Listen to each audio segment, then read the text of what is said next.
para sa ating bagong ombudsman, klaruhin yung kanyang mga nasabi. At wala hong intention to bend the law. No? That's very clear. In fact, ang prinsipyo po ng ating bagong ombudsman is to follow the law and uphold the law. Dahil naniniwala siya na ang rule of law is supreme, Mr. President. So, para lang klaro, no, na itong nasabi niya ay isang figure of speech, pero wala hong intensyon na baliin po ang batas. Dahil ang kanyang intensyon ay ipatupad ng batas ng may integridad at may katarungan, Mr. President. Mr. President, kaya ko lang naman po ipinipilit ang bagay na ito sapagkat I think even the Ombudsman as a lawyer himself believes in the court doctrine of our legal system, dura lex sed lex. Yung sinasabi nating bending the law will be inconsistent totally with this core legal system. Hindi mo po pwedeng kahit na konti. Tatanong ko nga sana to what extent can you bend the law that can still be acceptable? Hindi po pwede yun. Dura lex sed lex.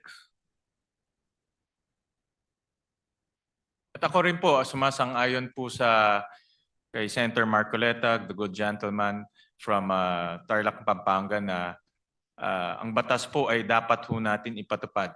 At wala ho yan tinitignan. Kaya ho naka-blindfold po si Lady Justice dahil wala ho tinitignan.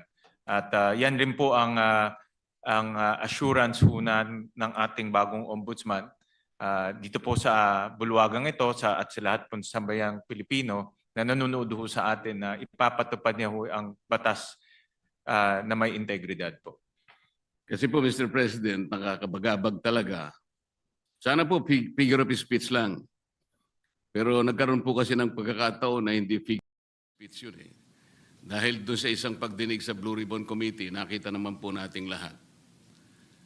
When a particular witness applied for witness protection program, and the law is clear, the provisions of law on the requirements on how to apply for a witness under the witness protection program. Nandun po lahat yun . The enumerations, the requirements are exclusive. Pero sinabi po ng ating ombudsman, then the Secretary of Justice, pinipilit po merong restitution. I advise him that he cannot do that because restitution does not appear in the law. But Mr. President, he insisted. So doon po nagkakaroon ng problema.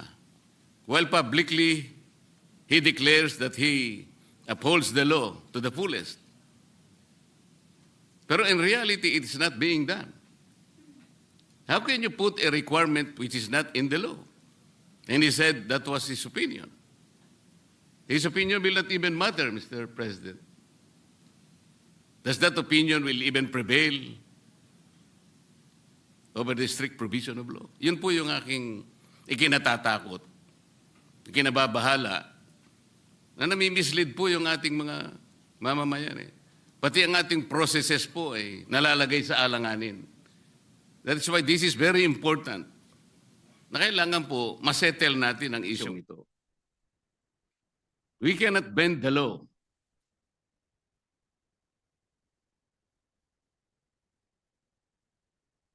Kasi po, kapag pinanatili natin yun, it is as if the ombudsman has the power to refine the law or even revolutionize the law.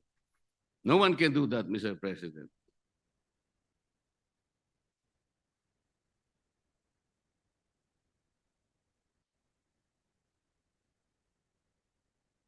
Kasi po, tingnan na, ito pa po yung nakakabagabag.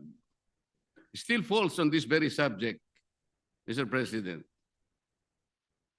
Kamakailan lamang po ang ating current ombudsman ay nag-announce na sa mga darating na araw, meron pong may issuean na warrants of arrest na mga iba po ay kasama pa natin sa kapulungan ito, Mr. President. Mr. President, may I ask whether the Office of the Ombudsman has the power to issue warrants of arrest?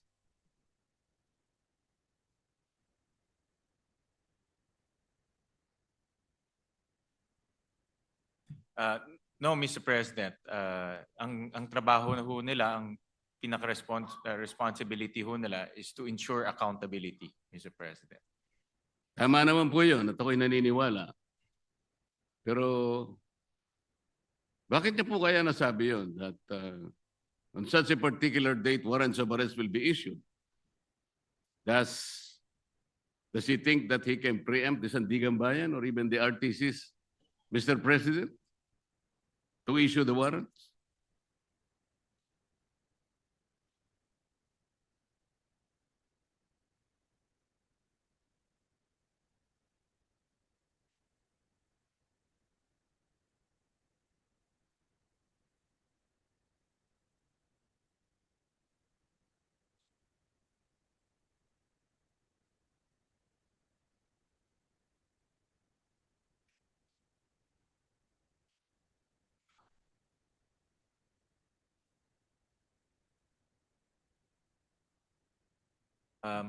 Mr. President, this is a indicative timeline. Meron ho kasing sinusundan ng ombudsman na timeline at base po doon sa mga nakita nilang ebidensya, nakita ho nilang mga krimen na ginawa po ng iba't ibang personalidad. Kaya po ito ay parte lang po ng kanilang timeline. At yun lang naman po yung inexplain ng kasalukuyang ombudsman, Mr. President. Mr. President, the Office of the Ombudsman is following a timeline. So paano po niya nasabi na on December 5th? Ano na yun? Anong date po ba yun? Ito po yung nakakatakot, Mr. President. Paano po natin mapapaniwalaan na sa timeline na sinet ng ombudsman, may palalabas niya yung warrants of arrest? Hindi ba ang ibig sabihin nito, pwede niyang i-preempt ang decision ng Sandigan Bayan or the RTCs because he's following a timeline. And the most intriguing issue here, Mr. President, is that he might be able to influence and preempt the decision of the RTCs and the Sandigan Bayan. Just to make that timeline a reality. This is a very dangerous proposition, Mr. President. But Mr. President, hindi naman po, no, dahil alam naman ho natin ang Sandigan ay under the ambit of the judiciary. Iba naman po ito sa trabaho po ng ombudsman. Pero bilang ombudsman, nakikita ko ho na dahil sila po ang magfa-file ng kaso, very optimistic ho sila na yung kanilang ifa-file na kaso mayroon pong kinahitnatnan at mayroon pong resulta. So yung resulta na gusto ho nilang mangyari ay mag-issue ho ng warrant of arrest. So, kasi very confident sila na yung kaso ay matibay. At very confident ho sila na yung ebidensya ay matibay. At yun din po ang gusto natin lahat. Ako po, very hopeful rin po ako na yung kanilang kaso at kanilang ebidensya ay matibay dahil ako rin po bilang isang Pilipino, gusto ko rin pong managot yung mga taong dapat managot. Pare-pare po natin gusto mapanagot natin ang may kasalanan, Mr. President. Wala pong debate doon. Hindi po yun ang punto ng pagtatanong na ito, Mr. President. But the ability of the Office of the Ombudsman to predict even the timeline when the warrants of arrest can be issued is something that is troubling, Mr. President. Parang ang mangyayari, ayaw ko mang isipin yun. Ayaw ko rin naman talagang mangyari yun. Somebody can even preempt or influence the time when the RTC or the Sandigan Bayan may eventually issue the warrants of arrest. Sana wala nang ganong klaseng announcement kasi nakakapagduda kasi, Mr. President. Tingnan po ninyo,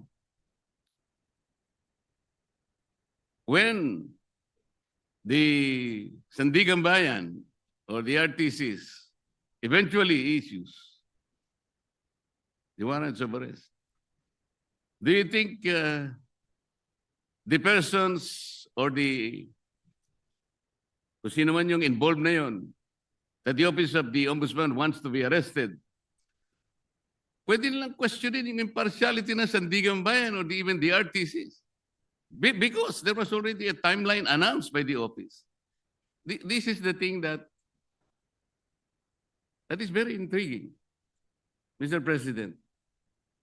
But Mr. President, with all due respect to the esteemed senator from Tarlac and Pampanga, with all due respect po, ito ay isang indicative timeline na tinitignan ho nila. Wala ho silang control sa magiging desisyon ng Sandigan.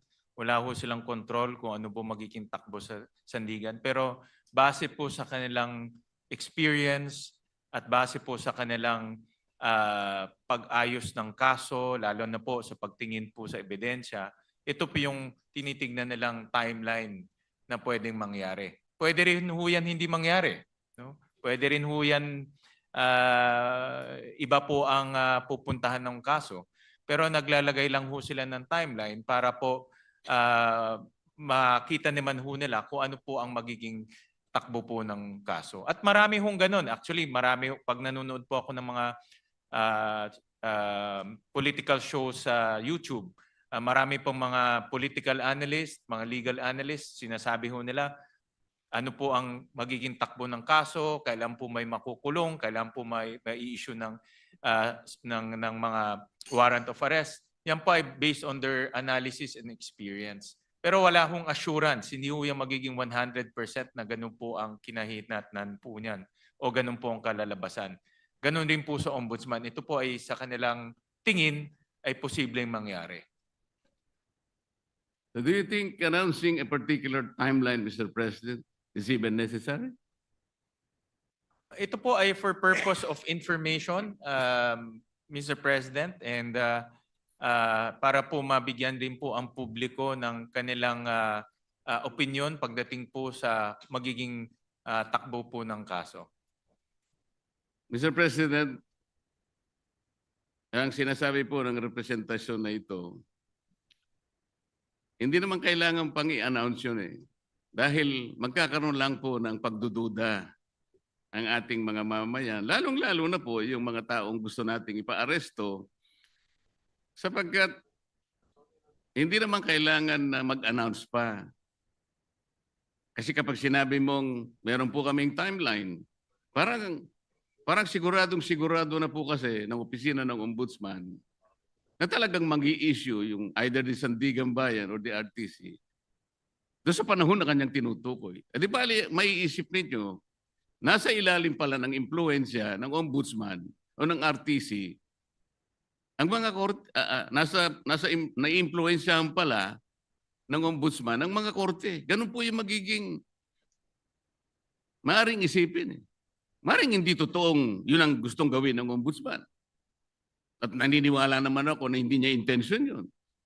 Ngunit para bigyan po ninyo ng pagdududa ang ating mamamayan, lalong-lalo na po yung mga taong involved nga at gusto nyo ipa-aresto, parang hindi kailangan pong mag-announce pa eh. That is the only point, Mr. President. Yeah, I'm sure andito po ang ating ombudsman at nakikinig ho siya sa mga suhestyon ng ating senador at bibigyan ho nila yan ng konsiderasyon. Salamat po sa sagot.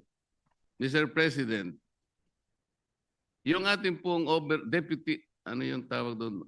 Deputy Overall Ombudsman ay taga Bisaya, Mr. President.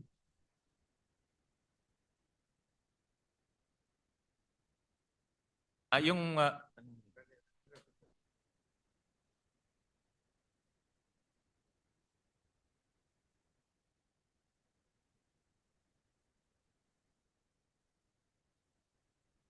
taga Mindanao po yung ating current Deputy Ombudsman.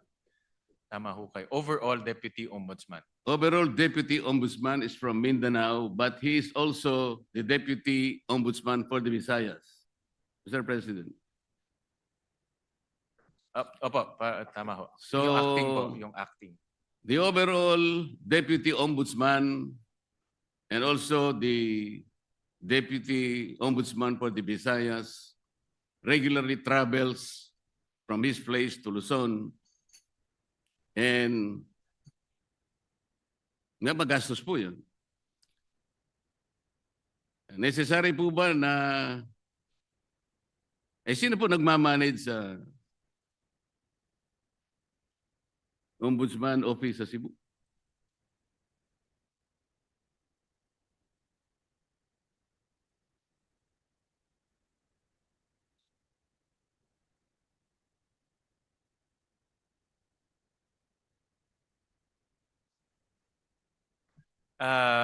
Mr. President, Senator Marcoleta, temporary po na bakante ho yung position na yon. Pero later on ho, ma-filled up rin ho yung position. Pero sa ngayon po, dahil bakante ho yun, minomonitor po ng ating ombudsman itong mga opisina ito gamit po ang modernong teknolohiya tulad po ng Zoom, tulad po ng conference calling. So in other words, hands-on po ang ating ombudsman na sinisigurado niya itong mga opisina na ito ay tumatakbo ng maayos. Alin po yung bakante, Mr. President, yung overall Deputy Ombudsman o yung Deputy Ombudsman for Visayas?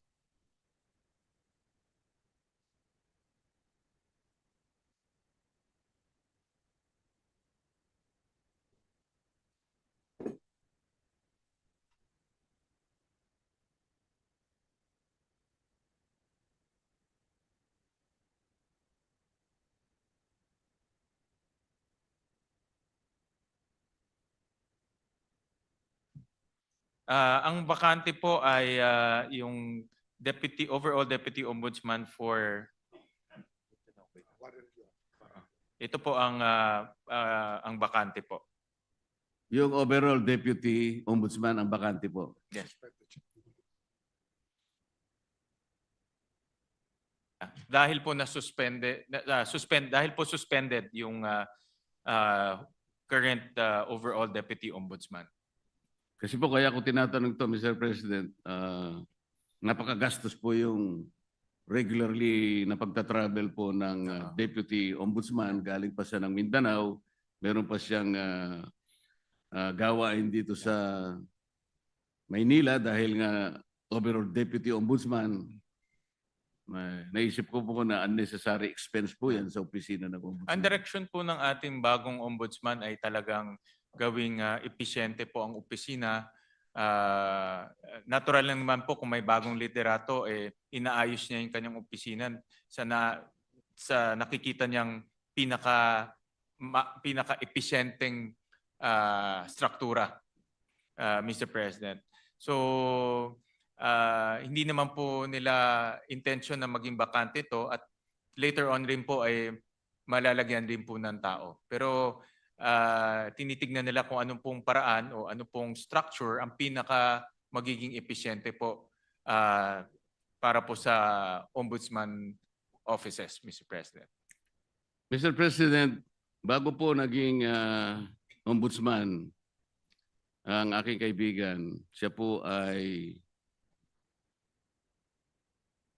kaibigan naman tayong dalawa. Ikaw naman, dinideny mo yata eh. Yun nga sinasabi ko, kaibigan pala kayo. Yun nga sinasabi ko.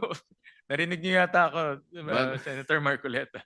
Bago po siya naging ombudsman, Mr. President, siya po ay kalihim po ng ating Department of Justice. Yun naman pong dahil nag-retire po yung ating dating ombudsman Samuel Martires, nagkaroon po ng acting ombudsman. Siya po ay si overall Deputy Ombudsman Dante Vargas. Kapangalan ko pa siya. Nasaan po siya? Salamat po. Nandito ho siya. Siya po ngayon ang Deputy Ombudsman for Visayas and acting overall Deputy Ombudsman. Concurrent ho Yes, siya. Mr. For now, President. for now. Yes, I know that. Ang itatanong ko po ay nung siya'y acting overall deputy ombudsman at sa panahon na yon ay applicant naman po ang aking kaibigan for ombudsman na nabakante nga po ay gumawa siya ng isang bagay na medyo napaisip ako, Mr. President. Ang tinutukoy ko po ay yung isang office order na kanyang pinalitan. Ang office order na ito po ay kinapapalooban ng parang double docketing. Ngayon, nung siya po ay acting na ombudsman, inalis niya po yung dating memorandum order requiring double docketing. At siya ay gumawa ng isang parang office memo or memorandum na doon po ay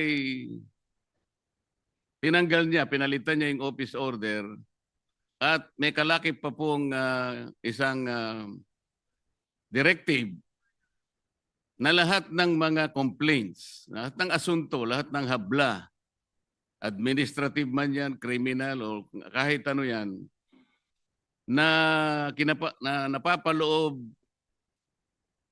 10 araw bago maging effective yung kanyang order which was issued on September 17, 2025 ay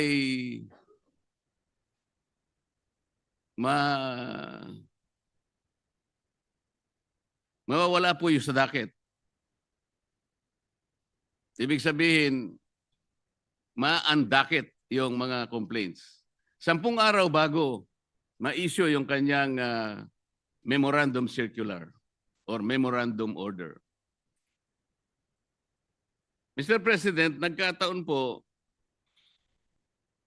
kung di ako nagkakamali, September 15 yata, ay nag-file ng complaint sa maraming opisyales ng ating pamahalaan, kasama po yata si noon ay dating Secretary of Justice, ang aking kaibigan. Sa makatid, napaloob po siya doon sa 10 araw na siya sinasabi doon sa kanyang directive na mawawala po yung docket. Ang ibig sabihin po noon, Mr. President, pag nawala yung docket number, hindi na siya magiging active case kung hindi siya ay malalagay sa kategoriyaan na mga cases under evaluation. Ibig sabihin, Mr. President, wala pang active case, wala pang kaso. Sapagkat nawala ngang visa yung naunang office order ng dating ombudsman Samuel Martires. Yun po ang naging daan, Mr. President, kung kaya nakapag-issue ng clearance ang opisina ng ombudsman. At dahil nga po, mistulang walang kaso laban sa aking kaibigan, nasama siya doon sa shortlist na pagpipilian ng ating Pangulo na susunod na ombudsman ng ating bansa. Mr. President, wala bang, yung ba pangyayaring yun ay, is there something much to be desired in the entire process, Mr. President? Parang ang nangyari, nakagawa ng gano'n yung overall ombudsman nang hindi naman maliwanag, what is the visible public service na pwedeng nakamit ng ating mamamayan doon sa ginawa niyang pagpapalit ng office order? Hindi kaya lang ginawa yon para mapagbigyan ang aplikasyon ng aking kaibigan at makakuha siya ng clearance upang sa ganon eventually he will be included in the shortlist to be submitted to the office of the President makasama sa pagpipilian bilang ombudsman? Yun po yung aking gustong malaman, Mr. President.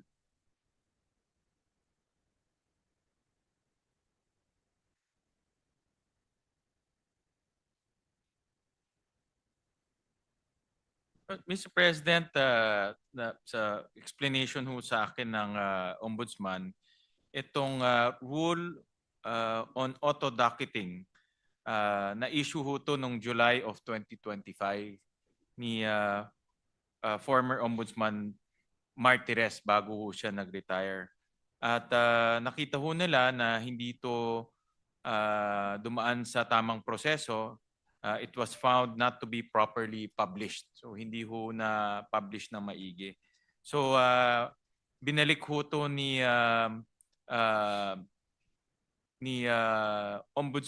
overall Deputy Ombudsman Vargas at binalik ho doon sa original na proseso ho nila dahil itong auto-docketing sa tingin ho nila ay prone to abuse at pwede pong magkaroon ng mga problema sa mga darating. So binalik ho nila sa dati pong proseso. Hindi po ba ang dapat na ginawa, Mr. President, pinablish na lang? Kung yun po ang pinakamagandang remedyo, publication lang naman pala ang kailangan. E di sana nung makita po na unpublished, kung totoo man na hindi na-publish, ipapublish lang, hindi po ba? Hindi yung totally gagawa ng isa pang panibagong memorandum na kung saan ay yung timeline na naman po ang pinag-uusapan dito eh. Bakit naman 10 araw bago lahat ng complaints na ipinail sa opisina ng ombudsman within 10 days prior to the issuance of that memorandum ay ma-undocketed? Hindi ba parang sinadya naman para masaklaw na yung complaint ni Mayor Baste Duterte ay maisantabi at mawalan ng effect kung pag-uusapan ay yung pagiging active case? Hindi ba parang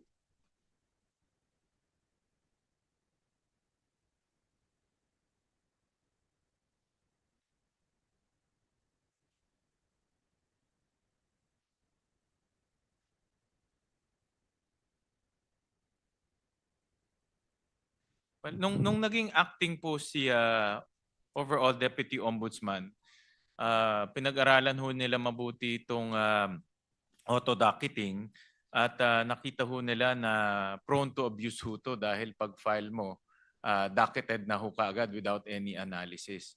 So ang ginawa ho niya ay bumalik lang ho sa dating proseso, no, na meron pang verification and analysis. Total, hindi naman ho ganun katagal yung verification analysis. Depende ho sa klase ng kaso. Ang pinakamatagal na ho ay yung verification po can happen between 48 hours to 72 hours. No? So, ang naging dahilan po is sa tingin nila ay prone to abuse po itong auto-docketing. So, yun po yung naging kanilang desisyon. No? Kaya bumalik lang po sa original na proseso. palagay niyo po tama yung argumento, Mr. President, ay bakit naman 10 araw ang sinaklaw? Kasi pa pinag-uusapan natin, September 15 po yung date ng complaint yata ni Vice Mayor Baste. O kung halimbawa 3 araw na lang o 2 araw, hindi nasasaklaw yung... yun po yung gusto lang nating linawin. Kasi parang halata po Mr. President. Para mawala po sana yung pag-aagam-agam ng ating mamamayan na sinadya po.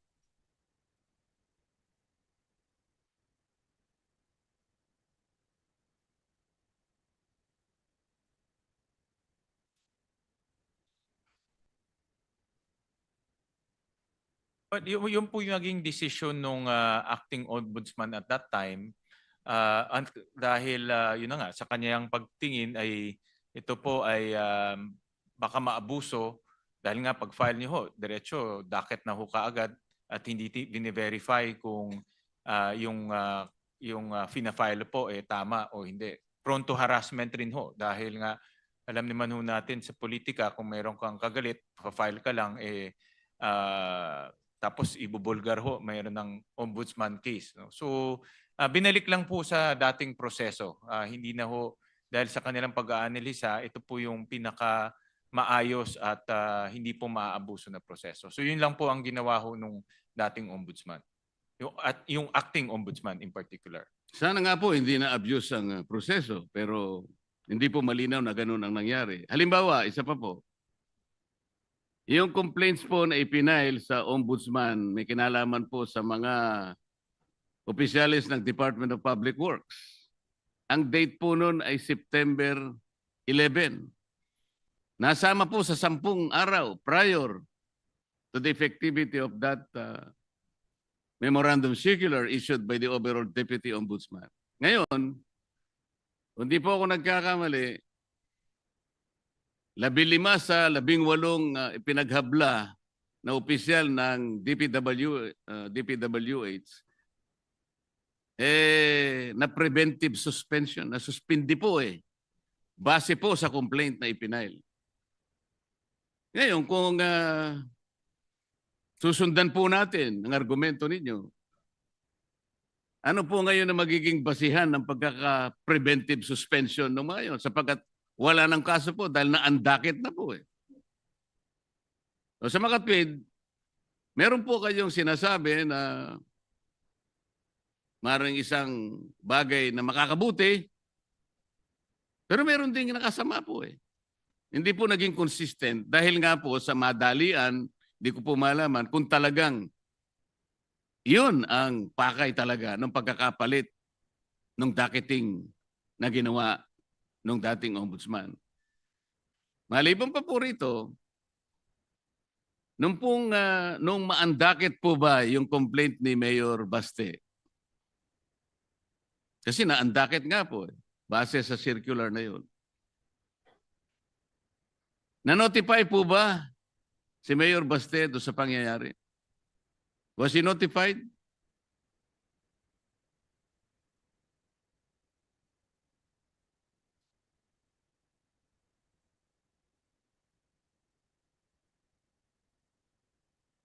Maraming salamat po sa tanong, Senator Marcoleta. Andito po yung ating ombudsman at nakikinig ho siya sa inyong mga suggestion, lalo na doon sa mga bagay na sa tingin nyo ay hindi ho malinaw o pwede pong magdulot ng kaguluhan sa isip ng taong bayan.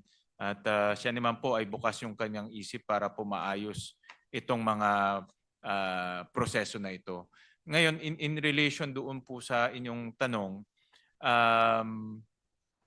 yung DPWH cases po, eventually ito po ay nadakit at iniimbestiga na ho. No? So, itong mga final po na cases ay ngayon ay inimbestiga na at iniimbestigahan na at eventually po ay magpa-file na rin ho sila ng mga kaso sa sandigan. So, yun po ay tumatakbo na, in other words. So pwede ho maging kampante ho tayo na hindi ho yun ay yung mga kaso ng DPWH ay hindi po nawala. Bagkus yun po ay tuloy-tuloy na inimbestigahan at magpa-file na rin po ng kaso. Hindi po, tinatanong ko lang doon, Mr. President, dahil nga po sa pangyayari na yun, hindi po naging consistent ang aplikasyon.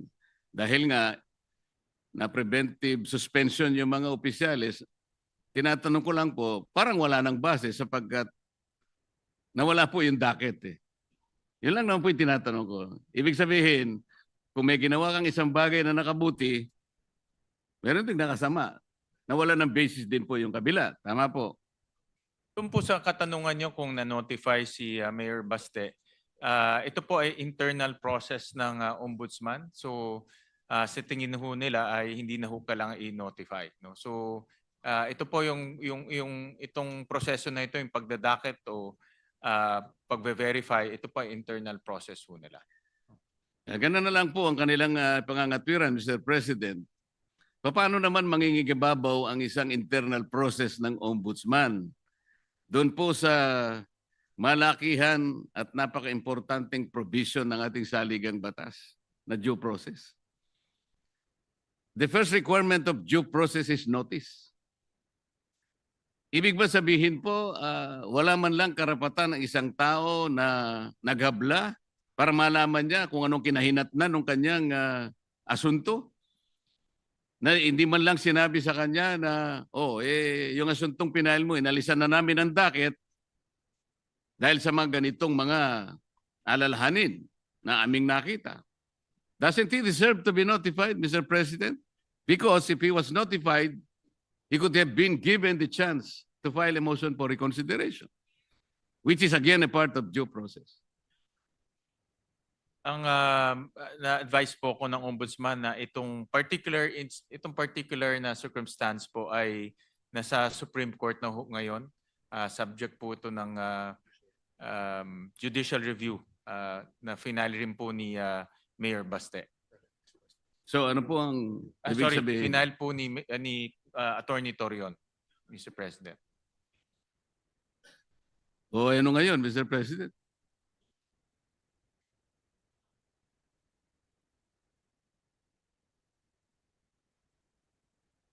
So ito po ay under the judicial review po ng Supreme Court. Oo nga Itong po. circumstances po.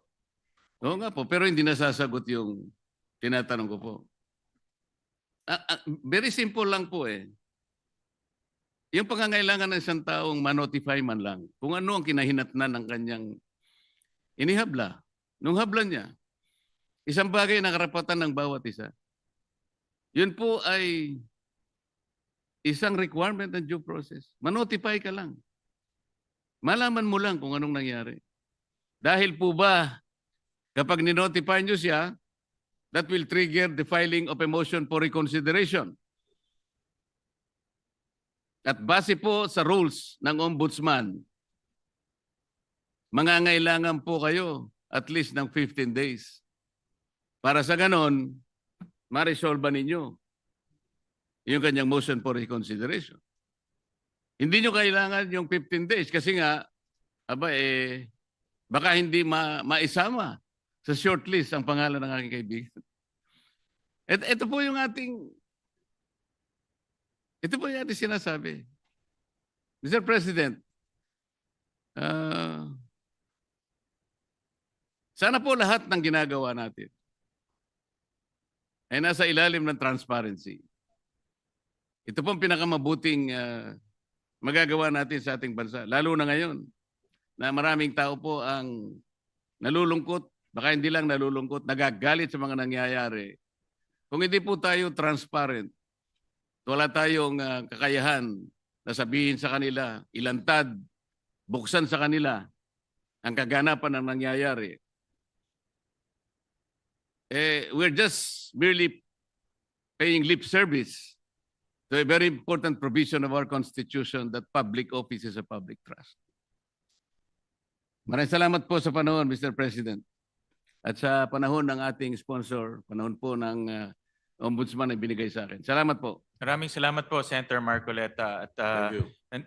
ulitin ko lang po, nandito po ang mga kawani ng ombudsman at nakikinig ho sila sa inyong mga suhestyon, sa inyong mga mungkahi.